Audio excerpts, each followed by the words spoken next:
Post. Today we will see about GDS to PA Postman MTS PO Guide Part 1 about organization. It will be a basic class for beginners in 2025 Class 1.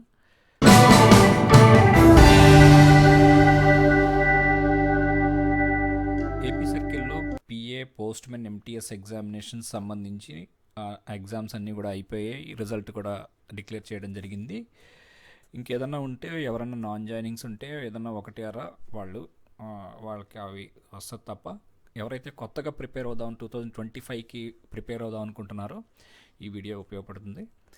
First of syllabus కనుక చూస్తే కనుక mostly changes అయితే ఉండకపోవచ్చు. ఈ GDS to ఎంటీఎస్లో మనకి organisation of department of post అనేటువంటిది important అనమాట. ఎవరైతే 2025కి ఎంపీఏ కానీ పోస్ట్మెన్ కానీ ఎంటీఎస్ కానీ ప్రిపేర్ అవుదాం అనుకుంటున్నారో ఇది ఫస్ట్ వీడియోగా ఉంటుందన్నమాట. ఫస్ట్ ఆఫ్ ఆల్ మనం చూస్తే కనుక డిపార్ట్మెంట్ ఆఫ్ పోస్ట్లో మినిస్ట్రీ ఆఫ్ కమ్యూనికేషన్స్ అనే దాంట్లోకి మన డిపార్ట్మెంట్ ఆఫ్ పోస్ట్ అనేటువంటిది it will come under the ministry of communications అని గుర్తుపెట్టుకోవాలి. అలాగే పోస్టల్ సర్వీస్ బోర్డ్ అనేటువంటిది apex management body of the board అనమాట. ఆఫ్ ద డిపార్ట్మెంట్కి సంబంధించి highest form of management body ఏదంటే పోస్టల్ సర్వీస్ బోర్డ్ పిఎస్బి అంటారనమాట. అలాగే ఇండియా పోస్ట్ లోగో కూడా మనకి కొంచెం చేంజెస్ తీసుకొచ్చారు. దానిలో బైలైన్ ఒకటి యాడ్ చేశారు. డాక్ సేవ జనసేవ ఈ మాట కూడా గుర్తుపెట్టుకోవాలి, క్వశ్చన్ అడగడానికి ఛాన్సెస్ ఉంది. తర్వాత మనకి ministry of communications department of post సంబంధించి ఇద్దరు మినిస్టర్స్ ఉంటారు. Union minister of for communications అంటే ఎంఓసి అంట, minister for communications Shri Jyotiraditya Scindia గారు. Is the union minister for communications and development of north eastern region అనమాట, గవర్నమెంట్ ఆఫ్ ఇండియా. అలాగే minister of state for communications of India MOSC అంటే కనుక మనకి doctor Pemmasani Chandrasekhar గారు ఆంధ్రప్రదేశ్ నుంచి ఉన్నారనమాట. ఈ రెండు కూడా గుర్తుపెట్టుకోవాల్సినటువంటి designations. Minister of state for communications అంటే కనుక పెమ్మసాని చంద్రశేఖర్ గారు అనేది మీరు క్వశ్చన్లో టిక్ పెట్టాల్సి ఉంటుంది. అలాగే మినిస్టర్ ఆఫ్ కమ్యూనికేషన్స్ అంటే కనుక జ్యోతిరాదిత్య సింధియా గారు అనమాట. తర్వాత ఇప్పుడు లేటెస్ట్గా కొన్ని చేంజెస్ కూడా వచ్చినాయి అనమాట. మనకి minister of communication department of పోస్ట్లో ఎంఓసి ఎంఓఎస్సి చూసాం మనం. ఈ పోస్టల్ సర్వీస్ బోర్డులో ఇదివరకు చైర్మన్ ప్లస్ 6 మెంబర్స్ ఉండేవాళ్ళు. ఇప్పుడు అది 7 మెంబర్స్గా మార్చడం జరిగింది. వెరీ రీసెంట్ అప్డేట్ అనమాట. ఈ పోస్టల్ సర్వీస్ బోర్డుకి చైర్మన్గా ఎవరు ఉంటారంటే కనుక సెక్రటరీ పోస్ట్ ఉంటారు. Secretary post will be the chairman of postal service board and with 7 members అనమాట. ఇప్పుడు లేటెస్ట్ ఈ 7 మెంబర్స్ ఎవరు అంటే కనుక మీకు సర్వీస్ క్వాలిటీ అండ్ మార్కెటింగ్ అనేటువంటి మెంబర్ది కొత్తగా క్రియేట్ చేయడం జరిగిందనమాట. Member service quality and marketing గుర్తుపెట్టుకోవాలి. రీసెంట్గా క్రియేట్ చేసినటువంటి కొత్త మెంబర్ ఏది అని అడిగితే ఈ సర్వీస్ క్వాలిటీ మార్కెటింగ్ అలాగే ఇన్ఫ్రాస్ట్రక్చర్ అనేటువంటిది కూడా కొత్తగా క్రియేట్ చేయడం జరిగింది. అలాగే హెచ్ఆర్డి అనమాట. అలాగే మెంబర్ ఆపరేషన్స్ ఉంటారు, మెంబర్ హెచ్ఆర్డి ఉంటారు, మెంబర్ పర్సనల్ ఉంటారు. ఇదివరకు కూడా మెంబర్ పర్సనల్ ఆపరేషన్స్ హెచ్ఆర్డి ఉండేవాళ్ళు. హెచ్ఆర్డి అప్పుడు ఇదివరకు ప్లానింగ్ అండ్ హెచ్ఆర్డి ఉండేది, ఇప్పుడు హెచ్ఆర్డి చేశారు. అలాగే financial services and chairman PLI investment board. ఇదివరకు పిఎల్ఐ ఇన్వెస్ట్మెంట్ బోర్డ్ సపరేట్గా ఉండేది, ఇప్పుడు ఫైనాన్షియల్ సర్వీసెస్ అంటే SB savings bank plus PLI కలిపి ఒక మెంబర్ కింద ఇవ్వడం జరిగిందనమాట. అలాగే ఇన్ఫ్రాస్ట్రక్చర్ సపరేట్గా ఈ యొక్క మనకి బీఓకి సంబంధించిన ఇన్ఫ్రాస్ట్రక్చర్, పోస్ట్ ఎస్ఓకి సంబంధించిన ఇన్ఫ్రాస్ట్రక్చర్ అంటే మనకి ఈ యొక్క టేబుల్ చైర్ కానీ ఇట్లా ఏదైనా కానీ కంప్యూటర్స్ కానీ ఇవన్నిటినీ కూడా మనం ఇన్ఫ్రాస్ట్రక్చర్ అనుకోవచ్చు. దానికి సంబంధించి ఒక మెంబర్ ఉన్నారు. ప్లానింగ్ అనుకోవచ్చు బేసిక్గా. అలాగే టెక్నాలజీకి సంబంధించి కూడా ఎప్పుడు ఉన్నట్టు ఇప్పుడు కూడా ఒక మెంబర్ అయితే ఉన్నారనమాట. ఇది ఎలా గుర్తుపెట్టుకోవాలండి మెంబర్స్ అంటే కనుక షాప్ ఫిట్ అనేటువంటి మాట గుర్తుపెట్టుకుంటే S for service quality and marketing, H అనేటువంటిది హెచ్ఆర్డి, అలాగే ఓ అంటే కనుక ఆపరేషన్స్ సీక్వెన్స్లో పెట్టించాను మీకు. పర్సనల్ పి అంటే పర్సనల్, ఎఫ్ అంటే financial services and chairman PLI investment board అనమాట. ఇది కూడా గుర్తుపెట్టుకోవాలి. పిఎల్ఐ ఇన్వెస్ట్మెంట్ బోర్డ్ చైర్మన్ ఎవరు అంటే కనుక మెంబర్ ఎఫ్ఎస్ అండ్ పిఎల్ఐ అనేటువంటిది గుర్తుపెట్టుకోవాలి. ఇదివరకు మనకి అది ఉండేది కదా, అది గుర్తుపెట్టుకోవాలి. అలాగే ఐ అంటే ఇన్ఫ్రాస్ట్రక్చర్, మెంబర్ ఇన్ఫ్రాస్ట్రక్చర్, టీ అంటే మెంబర్ టెక్నాలజీ అనమాట. 7 మెంబర్స్ అనేది లేటెస్ట్ చేంజ్ అనమాట. ఇప్పుడు ఒక్కొక్కళ్ళు ఎవరెవరు ఉన్నారనేటువంటిది కూడా చూద్దాము. మనకి హానరబుల్ సెక్రటరీ పోస్ట్ ఎవరు అంటే కనుక డిపార్ట్మెంట్ ఆఫ్ పోస్ట్ సంబంధించి మిస్ వందితా కౌల్ గారు. అలాగే వారిని మనము chairperson of the postal service board కూడా అంటాము. Who is the chairperson of postal service board అంటే కనుక secretary department of post will be the chairperson of postal service board అనమాట. వారి కింద ఒక 7 మెంబర్స్ ఉంటారని చూసాము. అలాగే డీజీ గారు కూడా ఉంటారన్నమాట, సంజయ్ శరణ్ గారు వారి పేరు. అలాగే ఎంఎస్ మంజు పాండే గారు మెంబర్ పర్సనల్గా ఉన్నారు. ఎంఎస్ మంజు కుమార్ గారు, మిస్ మంజు కుమార్ గారు మెంబర్ ఆపరేషన్స్గా ఉన్నారు. శ్రీ సుబ్రత్ దాస్ గారు మెంబర్ టెక్నాలజీ. శ్రీ జితేంద్ర గుప్తా మనకి వారు member financial services and chairman of PLI investment board అనమాట. పిఎల్ఐ అంటే పోస్టల్ లైఫ్ ఇన్సూరెన్స్ మనకు తెలుసు. దానికి సంబంధించినటువంటి వచ్చినటువంటి ప్రీమియం అంతా కూడా గవర్నమెంట్ సెక్యూరిటీస్లోనూ ఇన్వెస్ట్ చేస్తూ ఉంటారనమాట. అందుకనే పిఎల్ఐ ఇన్వెస్ట్మెంట్ బోర్డు. అది ఖాళీ ఉంచితే కనుక వడ్డీ రాదు కదా. అలాగే మిస్ వీణా రామకృష్ణ శ్రీనివాస్ గారు మెంబర్ ఇన్ఫ్రాస్ట్రక్చర్గా ఉన్నారు. అలాగే మిస్ అనులా కుమార్ గారు మెంబర్ హెచ్ఆర్డీగా ఉన్నారు. అలాగే member quality service quality and marketing అనేటువంటిది వేకెంట్ పోస్ట్ అనమాట ప్రజెంట్. ఇదంతా కూడా లేటెస్ట్ ఇన్ఫర్మేషన్ అనమాట. అలాగే vision of the India post అనేటువంటి కూడా మనకు తెలిసి ఉండాలి. అదొక సింగిల్ లైన్లో ఉంటుంది. India post products and services will be the customers first choice. Identify the vision of India post అని కనుకంటే ఈ లైన్ అనేది గుర్తుపెట్టుకోవాలి. Products and services India post సంబంధించినవి కస్టమర్ యొక్క ఫస్ట్ చాయిస్ అవ్వాలి అనేటువంటిది ఇండియా పోస్ట్ విజన్ అనమాట. The secretary post chairman of postal service board and the secretary of the department post అంటే కనుక వారే సెక్రటరీగా ఉంటారని చూసాము. 23 పోస్టల్ సర్కిల్స్ ఉంటాయని. హౌ మెనీ సర్కిల్స్ అంటే కనుక 23 పోస్టల్ సర్కిల్స్ ఉంటాయన్నమాట. అంటే ప్రతి స్టేట్కి కూడా సుమారుగా ఒక సర్కిల్ ఉంది, కానీ నార్త్ ఈస్టర్న్కి సంబంధించి 6 స్టేట్స్ కలిపి ఒక సర్కిల్ ఉంటుంది. దాని వివరాలు కూడా చూస్తాము. Department of post ministry of communications కింద వస్తుంది. పోస్టల్ సర్వీస్ బోర్డు యొక్క ఎపెక్స్ మేనేజ్మెంట్ బాడీని మనం ఏమంటాము, పోస్టల్ సర్వీస్ బోర్డు అంటాము. అలాగే చైర్మన్ 7 మెంబర్స్ ఉంటారు. అలాగే the additional secretary and financial advisor to the department is the permanent invitee to the board. ఈ పోస్టల్ సర్వీస్ బోర్డుకి పర్మనెంట్ ఇన్వైటీస్ ఉంటారన్నమాట. ఎవరంటే కనుక additional secretary and financial advisor. అంటే డిపార్ట్మెంట్లో సెక్రటరీ పోస్ట్ గారు ఏదైనా ఫైనాన్షియల్ డిసిషన్, కంప్యూటర్లు కొనాలన్నా, ఇంకేమన్నా బిల్డింగ్స్ కొనాలన్నా, ఇంకేదన్నా ఫైనాన్షియల్ డిసిషన్ ఇంపాక్ట్ ఉండేటువంటిది పెద్ద డిసిషన్స్ తీసుకున్నప్పుడు వారికి అడ్వైజ్ ఇవ్వడానికి కోసం ఈ additional secretary and financial advisor అనేవాళ్ళు ఉంటారనమాట. వారు permanent invitee to the board. ఆ బోర్డ్ మీటింగ్ జరిగినప్పుడు వీరు కూడా ఖచ్చితంగా వస్తారనమాట. The board is assisted by senior staff officer of directorate as secretary to the board. కొంతమంది సీనియర్ స్టాఫ్ ఉంటారు అక్కడ. వాళ్ళందరూ కూడా ఈ యొక్క డైరెక్టరేట్లో సెక్రటరీ టు ద బోర్డుగా ఉంటారన్నమాట. ఆయన పిఎంజీ క్యాడర్లో ఉంటారు. సెక్రటరీ టు పిఎస్బి అంటే secretary to postal service board అంటే కనుక అక్కడ మనకి పిఎంజీ క్యాడర్లో ఉంటారు. సెక్రటరీ పోస్ట్ అంటే హయ్యెస్ట్ క్యాడర్ అనమాట. అది గుర్తుపెట్టుకోవాలి. ఈ డిఫరెన్స్ గుర్తుపెట్టుకోవాలి. సెక్రటరీ టు పిఎస్బి లేకపోతే సెక్రటరీ టు ద బోర్డ్ అన్నా కానీ అక్కడ పిఎంజీ క్యాడర్ అది. సెక్రటరీ పోస్ట్ మటుకి హయ్యెస్ట్ క్యాడర్ అనమాట. సెక్రటరీ పోస్ట్ తర్వాత డీజీ పోస్ట్ ఉంటారు. డీజీ పోస్ట్ తర్వాత 7 మెంబర్స్ ఉంటారనమాట. వీళ్ళ హైరార్కీ ఇది. అలాగే ఏపీఎస్ అంటే army postal service. APS is called base circle అనమాట. మనకి 23 సర్కిల్స్ ఉన్నాయని చదువుకున్నాం. అలాగే ఇందులో ఆర్మీ పోస్టల్ సర్వీస్ అనేటువంటిది దాన్ని బేస్ సర్కిల్ అంటారు. ఈ 23 కాక ఇదొక బేస్ సర్కిల్ అనేది ఉంటుంది. ఈ బేస్ సర్కిల్కి హెడ్ ఎవరు ఉంటారంటే కనుక అడిషనల్ డైరెక్టర్ జనరల్, ఏడీజీ అంటే అడిషనల్ డైరెక్టర్ జనరల్ అంటారు. Army postal service in the rank of major general. ఇది కూడా గుర్తుపెట్టుకోవాలి. మేజర్ జనరల్ అనేటువంటిది ఇంపార్టెంట్ అనమాట. ఈ మేజర్ జనరల్ అనేటువంటి ఏ క్యాడర్ వాళ్ళు, ఏ ర్యాంక్ వాళ్ళు ఉంటారు అంటే కనుక ఈ గుర్తుపెట్టుకోవాలి. అడిషనల్ డైరెక్టర్ జనరల్ ర్యాంక్ ఉంటారు బేస్ సర్కిల్కి, అంటే ఆర్మీ పోస్టల్ సర్వీసెస్కి హెడ్గా. అలాగే ఆర్మీ పోస్టల్ సర్వీసెస్కి హెడ్ క్వార్టర్స్ ఎక్కడ అంటే కనుక న్యూఢిల్లీ 11 అనమాట. ఇవి కూడా గుర్తుపెట్టుకోవాలి. నెక్స్ట్ వచ్చేసరికి ఇక్కడ ఆర్మీ పోస్టల్ సర్కిల్ని బేస్ అనుకున్నాము, మేజర్ జనరల్ అనుకున్నాము, ఆ హెడ్ క్వార్టర్స్ ఢిల్లీ అని చదివాము. ఇంకో ఇంపార్టెంట్ పాయింట్ ఏంటంటే ఈ ఆర్మీ పోస్టల్ సర్వీస్ అంటే ఆర్మీలో ఎక్కడైతే ఈ ఆర్మీ ఉండి అవి ట్రూప్స్ కదులుతూ ఉంటుందన్నమాట. ఈ ఆర్మీ అనేటువంటిది ఒక చోట ఎప్పుడు స్థిరంగా ఉండదు, కదులుతూ ఉంటారు. ఆ కదిలినప్పుడు మన ఆర్మీ ఏపీఎస్ వాళ్ళు కూడా వాళ్ళకి ఆ ఉత్తరాలను డెలివర్ చేయడం జరుగుతుంది అనమాట. మనీ ఆర్డర్స్ కానీ ఉత్తరాలు కానీ ఇట్లాంటివి.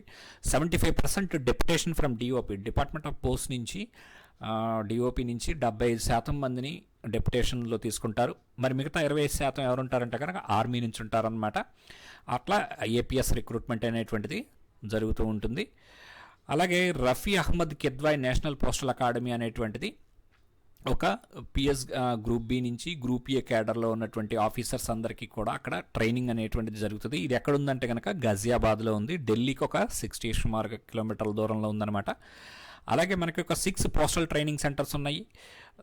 దర్భంగా బీహార్లో ఒక ట్రైనింగ్ సెంటర్ ఉంది. ఈ యొక్క ఎవరైతే పిఏ క్యాడర్ నుంచి ట్రైనింగ్ అవుతారో వాళ్ళందరికీ కూడా ఈ పోస్టల్ ట్రైనింగ్ సెంటర్లో ఈ యొక్క ట్రైనింగ్ అనేటువంటిది కంప్యూటర్ మీద ఎలా ఆపరేట్ చేయాలి ఇవన్నీ కూడా అక్కడ నేర్పడం జరుగుతుంది అనమాట.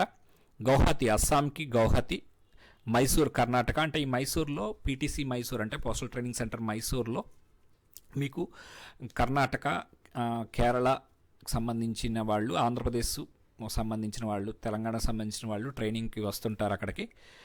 అలాగే మదురై తమిళనాడుకి సంబంధించిన వాళ్ళు మదురై వస్తారు. షారన్పూర్ ఉత్తరప్రదేశ్, ఇట్లా కొన్ని ఏరియాస్లో కొంతమంది కొన్ని స్టేట్స్ కలిపి ఈ ట్రైనింగ్ సెంటర్స్ అనేటువంటి ఇవ్వడం జరిగింది. వడోదర అనేటువంటిది గుజరాత్ అనమాట. ఈ 6 ట్రైనింగ్ సెంటర్స్ ఇట్లా డిఫరెంట్ స్టేట్స్ నుంచి ఉన్న లొకేషన్స్ అనేది గుర్తుపెట్టుకోవాలి. అలాగే మనకి ఇవి కాకుండా ఇంకా డిఫరెంట్ విభాగాలు అయితే ఉన్నాయన్నమాట. పీటీసీస్, జెడ్టీసీస్. పోస్టల్ ట్రైనింగ్ సెంటర్స్ 6 ఉన్నాయని చేసాము. అలాగే జోనల్ ట్రైనింగ్ సెంటర్స్ కూడా ఉన్నాయి మనకి, అవి 6 ఉన్నాయన్నమాట. అలాగే ఐటీపీఎస్ కంట్రీస్ అంటే ఇంటర్నేషనల్ ట్రాక్డ్ ప్యాకెట్ సర్వీసెస్ అంటారు. అవి ఫారిన్ కంట్రీస్కి మనము పార్సల్ బుక్ చేసుకొని పంపించుకోవచ్చు. అట్లాంటివి 41 కంట్రీస్ ఉన్నాయి. హెరిటేజ్ బిల్డింగ్స్ 44 ఉన్నాయి. అంటే హెరిటేజ్ బిల్డింగ్స్ అంటే ఎప్పుడో పురాతన కాలంలో బ్రిటిష్ కాలం నుంచి వస్తున్నటువంటి బిల్డింగ్స్ని పడగొట్టి కొత్తవి కట్టకుండా వాటిని అలాగే ఉంచుతున్నారన్నమాట. ఈ ఆర్కియాలజికల్ డిపార్ట్మెంట్ నుంచి ఇది ఉంటుందన్నమాట ఇంపార్టెన్స్. అలాగే ట్రాన్స్షిప్మెంట్ సెంటర్స్ 76 ఉన్నాయి. ట్రాన్స్షిప్మెంట్ సెంటర్స్ అంటే ఏం లేదండి, జనరల్గా మనకి ఒక పార్సల్ హబ్ అనేటువంటిది ఉంటుంది. ఇక్కడ చూస్తున్నాం 190 ఉన్నాయి. 77 L1, 113 L2 అనమాట. L1 L2కి తేడా ఏంటంటే L1 అనేది పెద్దది, L2 అనేది చిన్నది. ఈ పార్సల్ హబ్స్ అనేది ఏంటంటే ఈ యొక్క పార్సల్స్ని పోస్ట్ ఆఫీసుల నుంచి వచ్చినవన్నీ కూడా ప్రాసెసింగ్ చేస్తారనమాట పార్సల్ హబ్లో. అంటే ఆర్ఎల్స్, స్పీడ్ పోస్టు ఇవన్నీ కూడా వేరే చోట జరుగుతాయి. పార్సల్స్ మట్టికి ఈ పార్సల్ హబ్స్లో ప్రాసెసింగ్ అనేటువంటి జరుగుతుంది. అందుకని సపరేట్ బ్యాగ్స్ పార్సల్ హబ్కి మాత్రమే కడతారు పోస్ట్ ఆఫీస్ నుంచి. Speed post, register letter, ordinary letters ఇవన్నీ కూడా బ్యాగులు సపరేట్గా ఆర్ఎంఎస్కి కట్టడం జరుగుతుంది. అది అలాగే మీకు ఇక్కడ ట్రాన్స్షిప్మెంట్ సెంటర్స్ అంటే ఈ పార్సల్ హబ్లకి ఆర్ఎంఎస్ నుంచి ఇట్లా మన డిపార్ట్మెంటల్ వెహికల్స్ వాడుతూ ఉంటారు. వాటిని ఆర్టీ అని అంటారు, రోడ్ ట్రాన్స్పోర్ట్ నెట్వర్క్ అంటారు. వాటి ద్వారా ఈ పార్సల్ హబ్స్కి ట్రాన్స్మిషన్ జరిగేటప్పుడు దారిలో ఎక్కడన్నా ఒక ట్రాన్స్షిప్మెంట్ సెంటర్ అనేది కడతారనమాట. అంటే లోపలికి సపోజ్ ఇక్కడ పార్సల్ హబ్ ఉంది, ఇక్కడ నేషనల్ హైవే ఇక్కడ ఉంది. ఇది లోపలికి ఒక పార్సల్ హబ్ అనేది ఒక 10 కిలోమీటర్ల లోపలికి ఉంది. నేషనల్ హైవే ఇక్కడ ఉందనుకుందాం, ఇది 10 కిలోమీటర్స్ ఉందనుకుంటే కనుక ఇక్కడ ఒక ట్రాన్స్షిప్మెంట్ సెంటర్ జనరల్గా కడతారు. ఎందుకంటే ఇది ఆర్టీఎన్ కనుక ఇట్లా విజయవాడ నుంచి ఇక్కడ హైదరాబాద్కి వెళ్తుంది అనుకుంటే ఇక్కడి నుంచి లోపలికి వెళ్ళి మళ్ళీ వెనక్కి వచ్చి అంటే 20 కిలోమీటర్స్ ఎక్స్ట్రా జర్నీ చేయకుండా ఇక్కడ ఒక ట్రాన్స్షిప్మెంట్ సెంటర్ కట్టి ఇక్కడ బ్యాగ్స్ అనేటువంటి వెళ్తూ దారిలో ఇక్కడ దింపేస్తుంది, ఇట్లా హైదరాబాద్కి వెళ్ళిపోతుంది అనమాట. అప్పుడు వీళ్ళు ఇక్కడి నుంచి ఒక వెహికల్ తెచ్చుకుని ఇది లోపలికి పంపించుకుంటారనమాట. ఇట్లా దీన్ని ఈ ట్రాన్స్షిప్మెంట్ సెంటర్స్ జనరల్గా నేషనల్ హైవేస్ పైన ఉంటాయి. అలాగే నైట్ పోస్ట్ ఆఫీసెస్ అనేటువంటివి మనం ఏంటనేది వివరంగా తర్వాత వీడియోస్లో కూడా చూస్తాము. జనరల్గా ఇవి హెడ్ పోస్ట్ ఆఫీసెస్ అనమాట. బేసిక్గా అన్ని సర్వీసెస్ ప్రొవైడ్ చేస్తారు. సండేస్ కూడా ఓపెన్ ఉంటాయి ఇవి. వాటి గురించి ఇంకా డీటెయిల్గా తర్వాత వీడియోస్లో చూద్దామండి. ఇది ఫస్ట్ వీడియో కాబట్టి ఇంట్రడక్షన్ మీకు ఒక ఐడియా కోసం చెప్తున్నాను. అలాగే పిఓ నోడల్ డెలివరీ సెంటర్స్ అంటే కనుక ఇది కూడా పార్సల్కి సంబంధించిందే. పార్సల్కి సంబంధించి 3 ఆస్పెక్ట్స్ ఉంటాయి అనమాట. పార్సల్ హబ్స్ ఉంటాయి, పార్సల్ ప్రాసెసింగ్ జరుగుతుంది అక్కడ. నోడల్ డెలివరీ సెంటర్స్ అంటారు అంటే ఇక్కడ పార్సల్స్ మాత్రమే డెలివరీ చేస్తారు. ఫర్ ఎగ్జాంపుల్ మీకు విజయవాడలో, గుంటూరులోను, ఒంగోలులోను ఇట్లా నోడల్ డెలివరీ సెంటర్స్ ఉన్నాయన్నమాట. ఇవేంటంటే ఒక 10-11 పిన్ కోడ్స్కి సంబంధించి ఉన్న విజయవాడ సిటీకి సంబంధించి ఉన్నాయన్నీ కూడా ఆర్ఎంఎస్ వాళ్ళు డిఫరెంట్ ఎస్ఓస్కి పంపించి డెలివరీ చేయకుండా ఈ సిటీకి సంబంధించి ఒకే చోటకి అన్ని ఆ 11 ఆఫీసులకు సంబంధించి ఒకే ఒక్క పూలింగ్ పాయింట్, అదే నోడల్ డెలివరీ సెంటర్. అక్కడ పోస్ట్ మ్యాన్ నుండి అక్కడ ఓన్లీ పార్సల్స్ మాత్రమే డెలివరీ చేస్తారన్నమాట. అది నోడల్ డెలివరీ సెంటర్. ప్రాసెసింగ్ జరిగేది పార్సల్ హబ్ అయితే, డెలివరీ జరిగేది నోడల్ డెలివరీ సెంటర్ అన్నమాట. ట్రాన్స్షిప్మెంట్ సెంటర్ అంటే ఈ పార్సల్స్ని ట్రాన్స్మిషన్ చేసేదాన్ని రోడ్ ట్రాన్స్పోర్ట్ నెట్వర్క్ ద్వారా దాన్ని ట్రాన్స్షిప్మెంట్ సెంటర్ అనమాట. పిఓపిఎస్కి అంటే పాస్పోర్ట్ సేవా కేంద్రాస్ అనమాట. పోస్ట్ ఆఫీసెస్లో పాస్పోర్ట్ సేవా కేంద్రాస్ కూడా ఒక 440 ఉన్నాయి. అలాగే డాక్ నిర్యాత్ కేంద్రాస్ అనేటువంటిది కొత్త కాన్సెప్ట్. జనరల్గా ఇది ఏంటంటే ఎవరైతే పొరుగు దేశానికి వాళ్ళ యొక్క వస్తువుల్ని పంపించదలుచుకుంటారో, ఎక్స్పోర్ట్ చేయదలుచుకుంటారో అటువంటి ఎక్స్పోర్టర్స్ అనమాట. అంటే ఏదో ఒక ఆర్టికల్ 2 ఆర్టికల్స్ అయినా పంపించవచ్చు, ఎన్ని నెంబర్ ఆఫ్ ఆర్టికల్స్ అయినా పంపించవచ్చు. వాళ్ళు ఇక్కడ వస్తువులు తయారు చేస్తారు, తయారు చేసి వాటిని ఎక్స్పోర్ట్ చేసి దాని ద్వారా డబ్బును సంపాదించే వాళ్ళని ఎక్స్పోర్టర్స్ అంటాం మనం. అట్లాంటి వాళ్ళకి సౌకర్యార్థం కోసం వాళ్ళ యొక్క ఆన్లైన్ ద్వారానే ఈ యొక్క కస్టమ్స్ క్లియరెన్స్ అనేటువంటిది జరగడానికి అనుకూలంగా ఈ యొక్క డాక్ నిర్యాత్ కేంద్రాస్ అనేటువంటివి స్థాపించడం జరిగింది. ఆంధ్రప్రదేశ్లో 29 డాక్ నిర్యాత్ కేంద్రాస్ ఉన్నాయన్నమాట.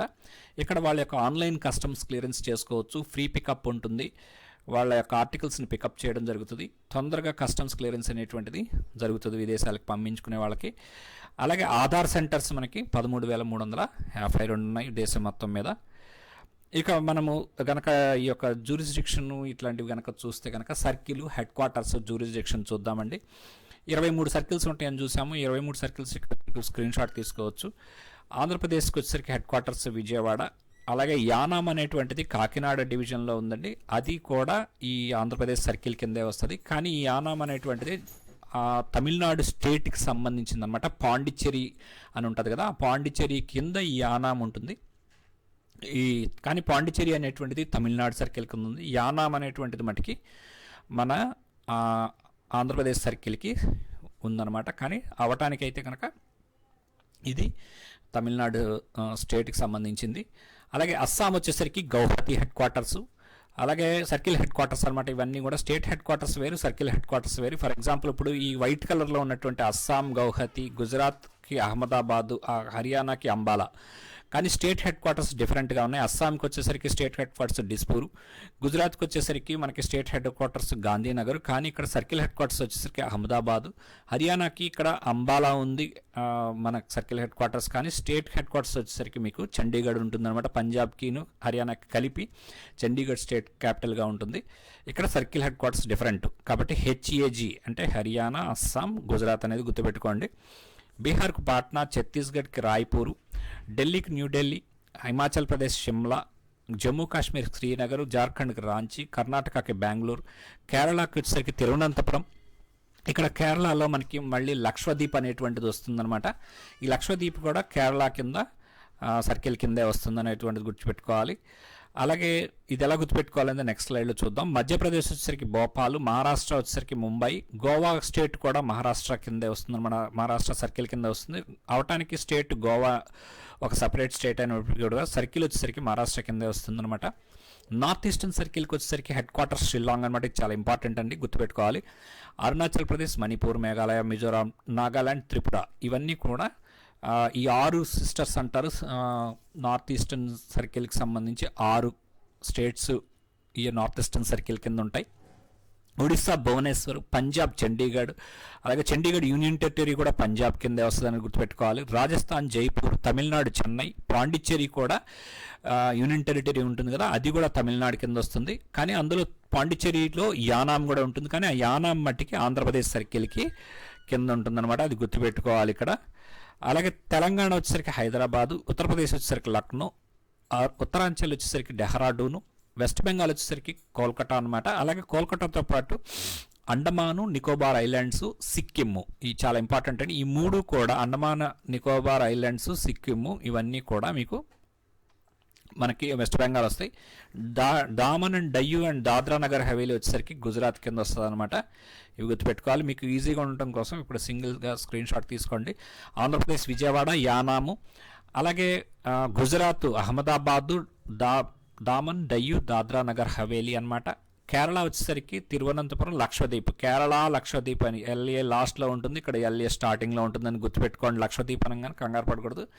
ఈ లక్షద్వీప్ స్టార్టింగ్లో LA ఉంది, ఇక్కడ లాస్ట్లో LA ఉంది కాబట్టి అలా గుర్తుపెట్టేసుకోండి. అండమాన్ అండ్ నికోబార్ వచ్చేసరికి మీకు వెస్ట్ బెంగాల్ అనమాట. పైన ఎక్కడ ఉంటుంది వెస్ట్ బెంగాల్, ఇక్కడెక్కడ అండమాన్ ఉంటుంది. ఈ 2 కూడా కాంబినేషన్ అనేది గుర్తుపెట్టుకోవాలి. మహారాష్ట్రకి వచ్చేసరికి గోవా దగ్గరగానే ఉంటుంది ముంబైకి, కాబట్టి అది కలపడం జరిగింది. నార్త్ ఈస్టర్న్ సర్కిల్కి వచ్చేసరికి షిల్లాంగ్, 3M APTN అనేటువంటిది గుర్తుపెట్టుకుంటే మీకు ఈ 6 సర్కిల్స్ 6 స్టేట్స్ ఏంటనేవి గుర్తుంటుందన్నమాట. 3M అంటే మణిపూర్, మేఘాలయ, మిజోరాం, AP అంటే ఆంధ్రప్రదేశ్ కాదు అరుణాచల్ ప్రదేశ్, TN అంటే తమిళనాడు కాదు త్రిపుర, నాగాలాండ్. ఇట్లా గుర్తుపెట్టుకోండి. Punjab Chandigarh union territory. తమిళనాడు వచ్చేసరికి మీకు Pondicherry union territory except Yanam వచ్చేసరికి ఏపీలో ఉంటుందని గుర్తుపెట్టుకోవాలి. వెస్ట్ బెంగాల్ వచ్చేసరికి కోల్కతా, అండమాన్ నికోబార్ అండ్ సిక్కిం అనమాట. సిక్కిం కూడా ఈ వెస్ట్ బెంగాల్లోనే ఉంటుందనేటువంటిది గుర్తుపెట్టుకోవాలి. ఇది నార్త్ ఈస్టర్న్లో సర్కిల్లో పార్ట్ కాదనేటువంటిది కూడా గుర్తుపెట్టుకోవాలి. ఇక్కడ మనం సిక్కిం కానీ చాలా ఇంపార్టెంట్, ఇది వెస్ట్ బెంగాల్కి వస్తుంది అనేది గుర్తుపెట్టుకోవాలి.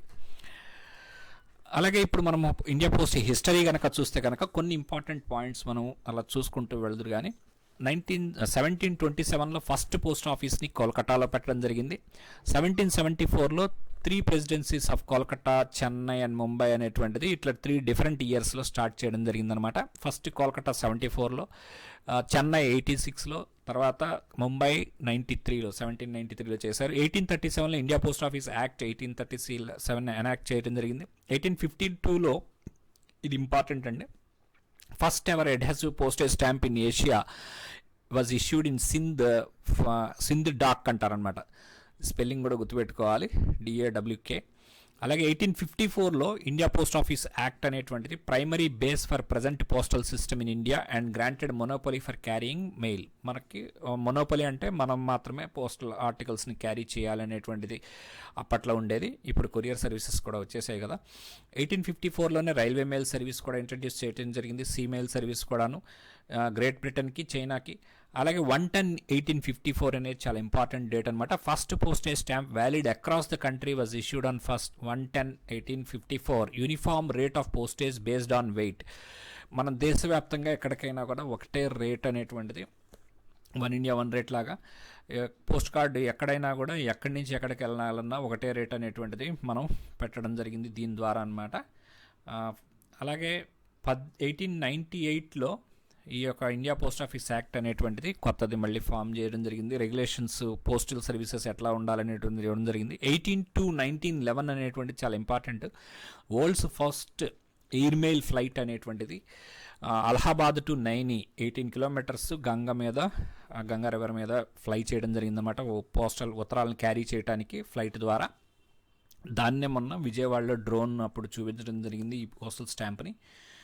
అలాగే డిపార్ట్మెంట్ ఆఫ్ పోస్ట్ సంబంధించి లాస్ట్ మైల్ రీచ్ ఎక్కడి వరకు ఉందంటే కనుక, ఎన్ని పోస్ట్ ఆఫీసులు ఉన్నాయంటే కనుక, ఇది మనకి యాన్యువల్ రిపోర్ట్ ప్రకారము 1,64,972 పోస్ట్ ఆఫీసెస్, 1,64,972 ఉన్నాయి.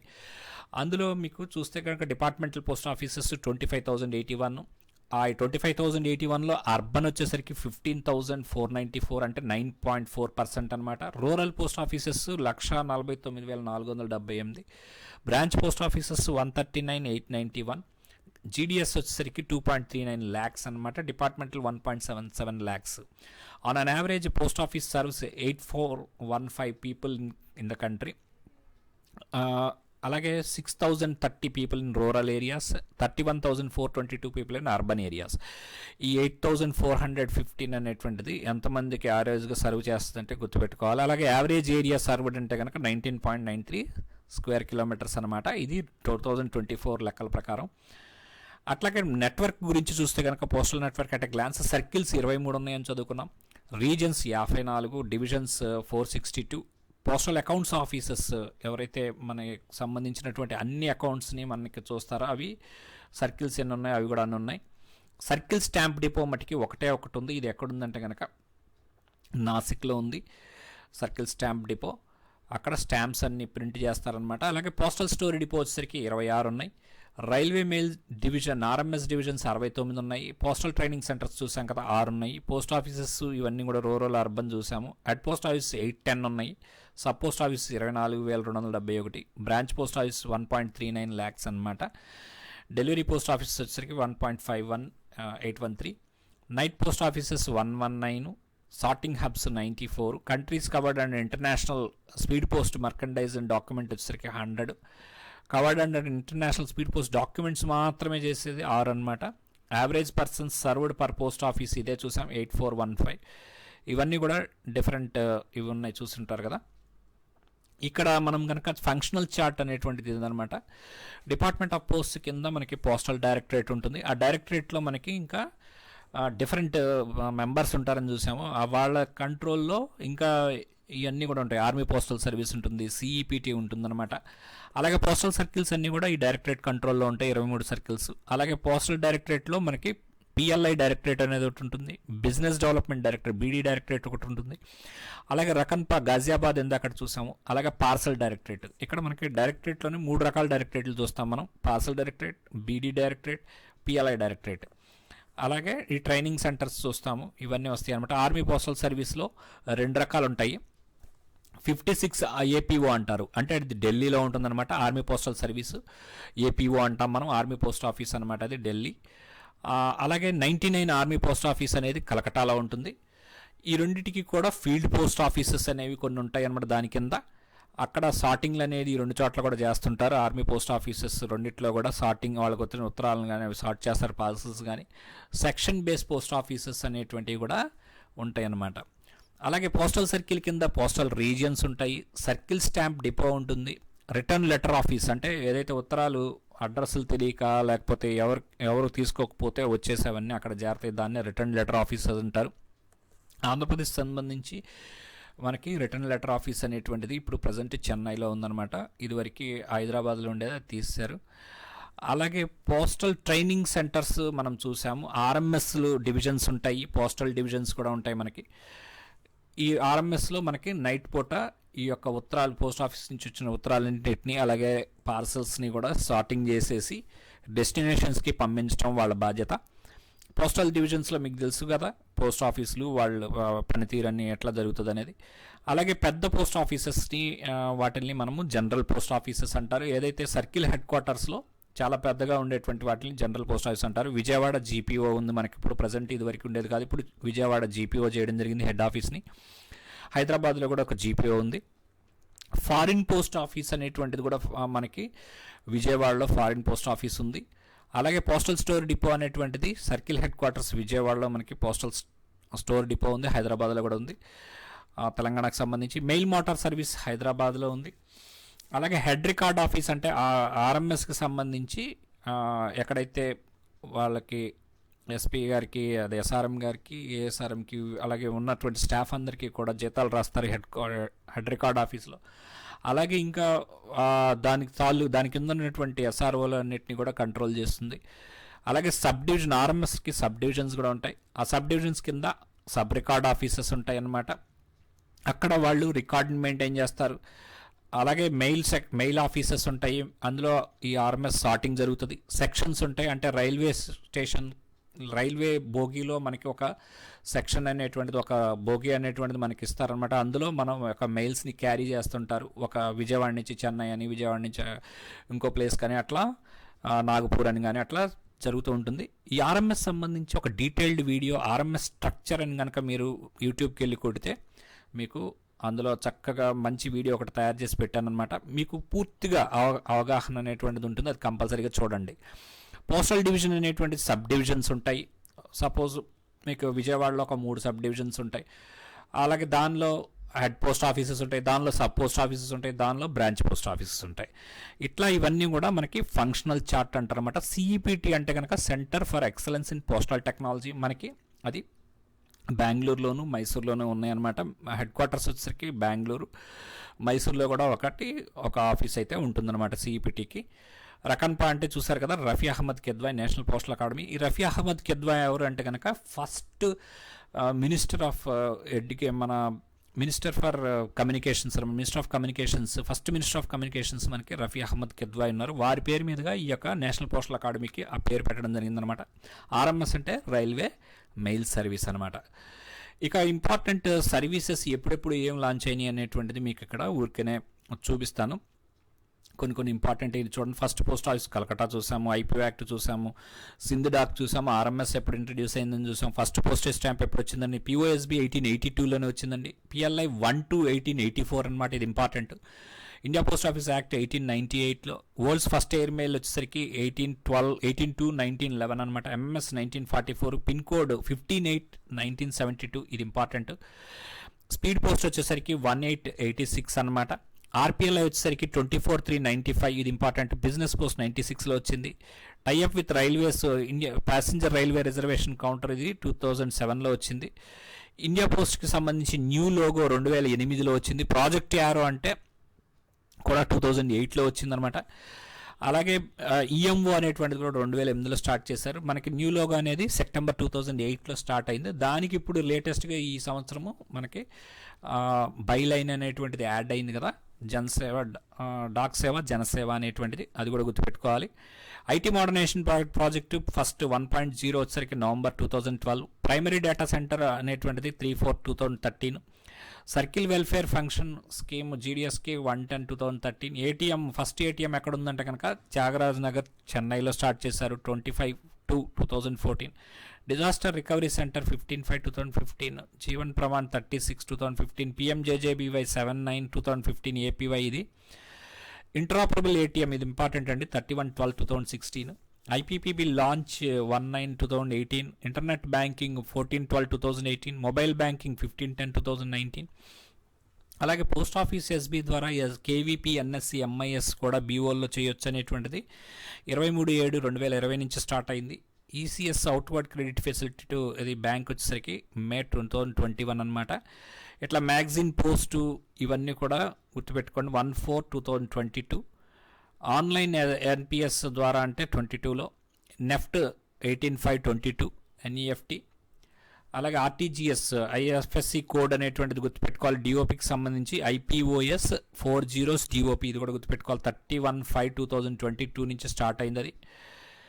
అలాగే డిఓపి ఏటీఎం ఐపీపీబీకి 38/22 హ్యాండ్ ఓవర్ చేయడం జరిగింది. ఈ పాస్బుక్ అనేది కూడా చాలా ఇంపార్టెంట్ అండి. ఇది మీకు పిఏ అప్పుడు ఎగ్జామినేషన్లో అడుగుతుంటారు 12/10/2022 అనమాట.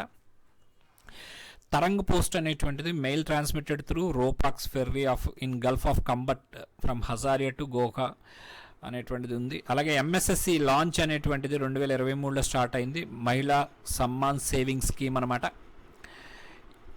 అట్లాగే విశ్వకర్మ స్కీమ్ ఎప్పుడు స్టార్ట్ చేశారంటే 17/9/2023 అనమాట. India post office act notification after assent by president ఎప్పుడంటే 24/12/2023 ఇది ఇంపార్టెంట్ అండి. అలాగే పార్సల్ ఐటమ్స్ టార్గెట్స్ 5.3 lakhs చేయాలని డేకి అనేటువంటిది 25-26కి గాను సెటప్ చేయడం జరిగింది. సో ఇవన్నీ కూడా ఇంపార్టెంట్ ఆస్పెక్ట్స్ అనమాట. నెక్స్ట్ వీడియో అనేటువంటిది దీని కంటిన్యూషన్గా సిలబస్ వైజ్ వెళ్తామన్నమాట. ఇంకేమన్నా టాపిక్స్ మీకు కావాలంటే కనుక కామెంట్స్లో చెప్పండి. Subscribe to career post for more marks and higher rankings. Thank you.